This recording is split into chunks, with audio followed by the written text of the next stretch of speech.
দেখুন, শিক্ষামন্ত্রী বলেছিল যে সকল ছাত্রদের আমাদের আন্দোলনের ফলে সকল ছাত্রছাত্রীদের প্রমোট করা হবে। মাধ্যমিক এবং উচ্চ মাধ্যমিক ছাত্রদের 80% ছাত্রদের মাধ্যমিকে প্রমোট করা হয়েছে। যেই জায়গায় সিবিএসই বোর্ড প্রায় 99.37% ছাত্রদের প্রমোট করা হয়েছে, এই জায়গায় পরীক্ষাই হয়নি। কি করে ছাত্ররা ব্যাক পায়, ফেল করে? এটা কোন ধরনের? আমরা প্রথম থেকে ডিমান্ড করছি যে সকল ছাত্রছাত্রীদের উত্তীর্ণ করতে হবে।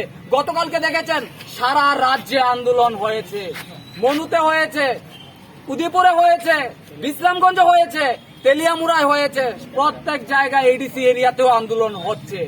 গতকালকে থেকে শুরু হয়ে গেছে। আমরা চাই অবিলম্বে করতে হবে।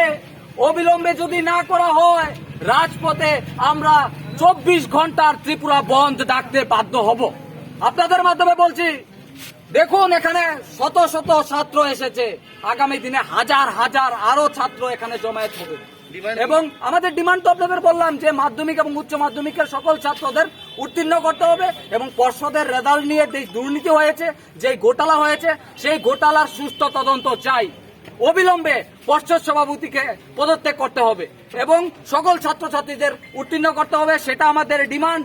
না হলে রাজপথে হাজার হাজার ছাত্র এখানে মিলিত হব এবং আমরা আগামী দিনের মধ্যেই আমরা যদি না মানা হয়, আগামী 48 ঘন্টার মধ্যে আমরা ত্রিপুরা বন্ধ ডাকছি। আপনাদের মাধ্যমে সেটাই বার্তা।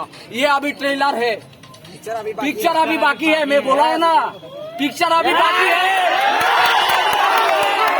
যত ছাত্র আছে সবাই হাজার হাজার ছাত্র এখানে জমায়েত করবো। ইয়ে ট্রেলার হে, দেখো আবি क्या होता है। ধন্যবাদ সকলকে।